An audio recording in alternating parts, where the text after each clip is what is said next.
అంటే వాళ్ళు రిజెక్ట్ చేశారు తల్లిదండ్రులు. మాకు జస్టిస్ కావాలి, ఖచ్చితంగా పరిహారం ఇవ్వాలి, ఇవ్వద్దని నేను అంటలేను. కానీ మీరు గమనించండి, ఈ ప్రమాదం జరిగిన వెంటనే ఇమీడియట్ వార్త పరిహారమే.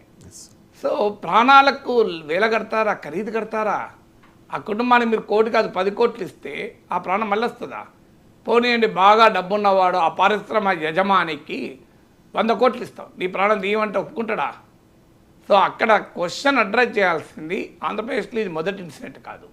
ఆ మాటకు వస్తే అచ్యుతాపురం సెజ్లో కూడా ఇది మొదటి ఇన్సిడెంట్ కాదు, ఇదివరకు కూడా ఇన్సిడెంట్లు మనకు జరిగాయి. సో అచ్యుతాపురం సెజ్ అనేది పారిశ్రామిక ప్రమాదాలకు పుట్టినలు. మీరు గూగుల్లో కొట్టండి అచ్యుతాపురం సెజ్ అని, మీకు పాత ప్రమాదాల లిస్ట్ వస్తుంది. జగన్ అధికారంలోకి వచ్చిన వెంటనే ఎల్జీ ప్రమాదం జరిగింది.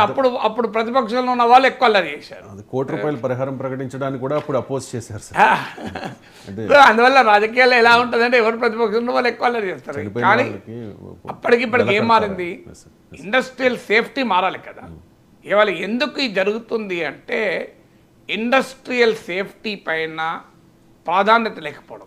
మీకు అక్కడ అచ్యుతాపురం సెజ్లో నేను చూశాను కూడా, వెళ్ళాను అక్కడికి. సో అచ్యుతాపురం సెజ్కు పోయి ఆ ప్రాంతం తిరిగి వచ్చాను. నాకు గుర్తున్నంత వరకు అక్కడ ఈవెన్ పారిశ్రామిక వ్యర్థ పదార్థాలను కూడా ఇష్టం వచ్చినట్టు వదులుతారు. పక్కన పుడిమడక అనుకుంటా నాకు గుర్తున్నంత వరకు.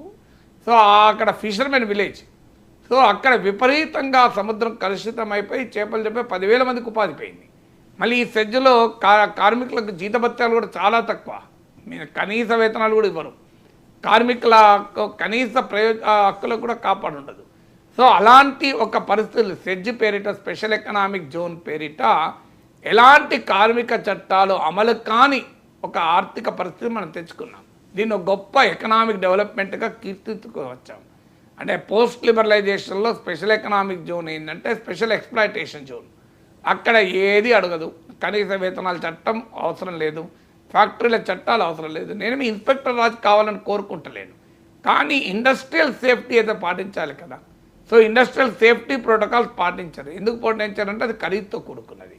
సో ప్రాఫిట్ మ్యాక్సిమైజేషన్లో భాగంగా కరెక్ట్గా ఈ కంపెనీలో ఏం జరిగిందో నేను ఇవాళ పత్రికల్లో చూశాను వార్త, కానీ ఈ పర్టిక్యులర్ కంపెనీలో ఏం జరిగిందో సమాచారం తీసుకోవాలి.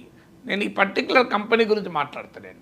జనరల్గా ఇండస్ట్రియల్ డిజాస్టర్స్కి ఒక ముఖ్యమైన కారణం ఏంటి అంటే ఇండస్ట్రియల్ సేఫ్టీ ప్రోటోకాల్స్ను సరిగా పాటించకపోవడం, షార్ట్ కట్స్లో పనులు చేసుకోవడం, ఇండస్ట్రియల్ సేఫ్టీ మీద ఖర్చు పెట్టడం ఇష్టం ఉండదు కనుక ఆ పని చేస్తారు.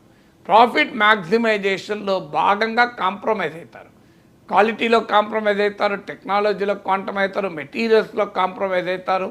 ఆ కాంప్రమైజెస్ ఈ రకమైన దుస్థితికి వస్తుంది. తర్వాత ఈ సూపర్విజరీ సిస్టమ్ లేదు.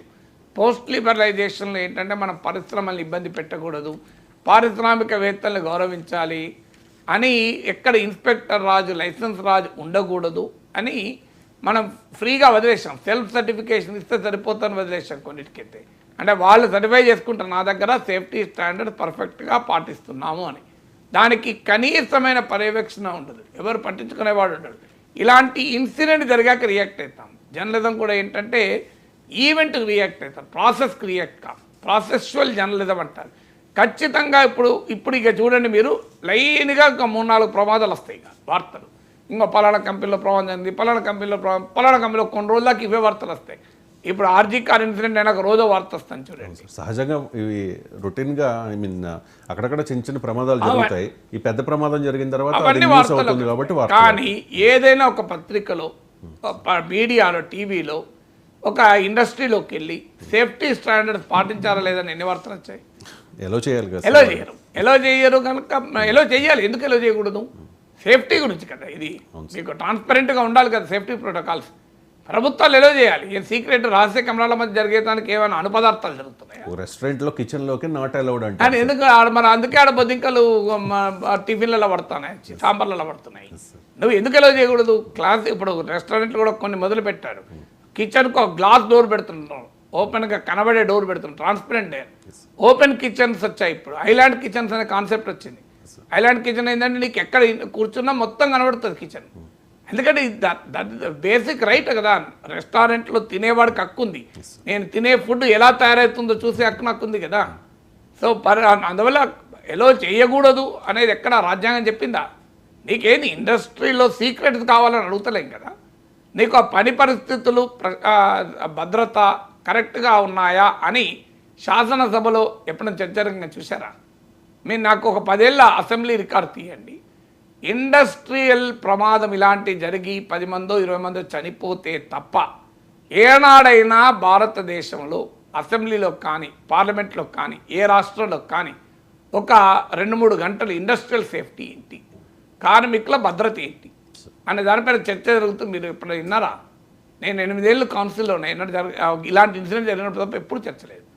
మరి ఎలా భద్రత కాపాడుతాం? ప్రజలు మీడియా చర్చించదు, చట్టసభలు పట్టించుకోవు, ఇలా ₹1 కోటి పరిహారం ఇచ్చి చేతులు దులుపుకుంటారు. వ్యవస్థలు ఎవరన్నా ఉండండి. సో మళ్ళీ ఇది ఇవాళ నిజంగా వాళ్ళకు ₹1 కోటి పరిహారం ఇవ్వాల్సిందే, కాదని అంటలేదు.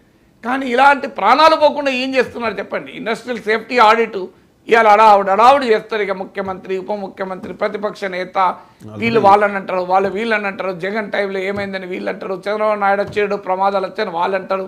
ఈ రాజకీయ గందరగోళం తప్ప ఒక్క కార్మికునికి ఒక్క పని జరగదు. ఎందుకు మాకు ఈ పాలిటిక్స్, చెత్త రాజకీయాలు? సీరియస్గా ఒక ఇండస్ట్రియల్ సేఫ్టీ ఆడిట్ చేయండి. ఏ పరిశ్రమలో ప్రాసెస్లో సేఫ్టీ, మెటీరియల్లో సేఫ్టీ, ప్రోటోకాల్లో సేఫ్టీ. సేఫ్టీ అంటే ఒక్కటి ఉండదు, చాలా వాటిల్లో సేఫ్టీ ప్రోటోకాల్స్ పాటించాలి. ఆ సేఫ్టీ ప్రోటోకాల్స్ పాటించకపోవడం వల్లనే ప్రమాదాలు జరుగుతాయి. మీరు కనుక ఇండస్ట్రియల్ సేఫ్టీ ప్రోటోకాల్ సరిగా పాటిస్తే 99% ప్రమాదాలు అవాయిడ్ చేయొచ్చు. అయినా కూడా ఒక 1% ఉండొచ్చు, లేదని అంటలేదు. కానీ మనం వాటిపైన కేంద్రీకరించాం కదా. రోజు రైలు ప్రమాదాల గురించి చర్చిస్తాం, కానీ కవచ్ ఎందుకు చేయడం లేదు? ఒక్క అహ్మదాబాద్ ముంబై మధ్యలో వేసే బుల్లెట్ ట్రైన్ ఖర్చుతో భారతదేశం మొత్తాన్ని ఒక్కసారి కాదు 10 సార్లు కవచ్ నింపచ్చు. ఒక్క రైల్వే యాక్సిడెంట్ కాదు కవచ్ ఉంటే. కొలీజన్ అంటే ఢీ కొనడం అనేది జరగదు. అంటే మన ప్రియారిటీ ఏంటి? అహ్మదాబాద్ ముంబై మధ్య బుల్లెట్ ట్రైన్ మన ప్రియారిటీ 1,00,000 కోట్లతో. కానీ ఒక 5,000 కోట్లు 6,000 కోట్లు ఖర్చు పెడితే, 10,000 కోట్లు ఖర్చు పెడితే దేశంలో అనేక దాదాపు అంతటా కూడా నువ్వు కరెక్ట్గా ఫిగర్ గుర్తులేదు బడ్జెట్ కవచ్ ఏర్పాటు చేయొచ్చు. ఇవాళ హార్డ్లీ 1-2%, 3% కూడా కవచ్ ఉండదు. రోజు రైలు ప్రమాదాల గురించి మనం చర్చించుకుంటాం. సో అందువల్ల ఇండస్ట్రియల్ సేఫ్టీ పైన సీరియస్గా ఫోకస్ పెట్టకుండా, కారణం ఏంటంటే వాళ్ళు పేదలు, వాళ్ళు కార్మికులు, వాళ్ళ రాజకీయ సామాజిక ఆర్థిక ప్రాబల్యం ఉన్న వాళ్ళు కాదు. సో వాళ్ళ ప్రాణాలకు తొందరగా మనం ఖరీదు కట్టచ్చు. సో వాళ్ళకు నష్టపరిహారం ఇస్తే వాళ్ళు చూసుకుంటారు. ఈ స్థాయిలో మన ఆలోచన సరళి ఉంది కదా. ఇప్పటికైనా మొదలు కావాలి. ఇండస్ట్రీ దీని మీద ఒక కమిటీలు వేస్తారు, ఓ విచారణ అధికారం ఇస్తారు, ఓ కలెక్టర్, జాయింట్ కలెక్టర్ వాళ్ళు రిపోర్ట్ ఇస్తారు. మళ్ళీ 4 రోజులకు, మళ్ళీ 2 ఏళ్ళకు 3 ఏళ్ళకు మళ్ళీ మనం ఇలా చర్చించుకుంటాం. మరి లాస్ట్ టైము అచ్యుతాపురం సెజ్లోనే జరిగిన ఇన్సిడెంట్ తర్వాత ఏం నేర్చుకున్నాము? ఎన్ని కంపెనీల పైన ఆడిట్ జరిగింది? ప్రభుత్వాలు చేయకపోతే ప్రతిపక్షాలు ఎన్నిటి గురించి అడిగాయి? ఎంతమంది మీరు ఎన్ని రాజకీయ పార్టీ, వామపక్ష పార్టీల ట్రేడ్ యూనియన్ ఉన్న చోట వాళ్ళు మాట్లాడడమే తప్ప ఇండస్ట్రియల్ సేఫ్టీ గురించి, కార్మికుల భద్రత గురించి ఏ రాజకీయ పార్టీ ఎన్ని ధర్నాలు చేశారు చెప్పండి? పారిశ్రామిక వాళ్ళ పాదయాత్రలు రాజకీయ నాయకులు ఎంతమంది చేశారు? మేము వెళ్ళి కార్మికులతో మాట్లాడతాం అక్కడ భద్రత ఎలా ఉంది అని. ఎక్కడన్నా మీరు చూసారా పారిశ్రామిక పాదయాత్ర అని? ఓ రాజకీయ నాయకుడు డిఫరెంట్ పరిశ్రమలు నడుచుకుంటూ వెళ్ళి కార్మికులతో మాట్లాడి అక్కడ భద్రత ఎలా ఉంది, కార్మికుల ప్రమాణాలు ఎలా ఉన్నాయి, జీతభత్యాలు ఎలా ఉన్నాయి, మీకు వర్కింగ్ కండిషన్స్ ఉన్నాయా, మీకు హైజీన్ ఉందా, మీకు వాష్రూమ్స్ ఉన్నాయా అని అడిగినట్టు ఒక రాజకీయ నాయకుడు యాత్ర చదివారా మనం ఎప్పుడన్నా పేపర్లో? ఇంత వాళ్ళ ఓట్లు కావాలి మనకు, వాళ్ళ ప్రాణాలు పోతే మనం రియాక్ట్ అవుతాం.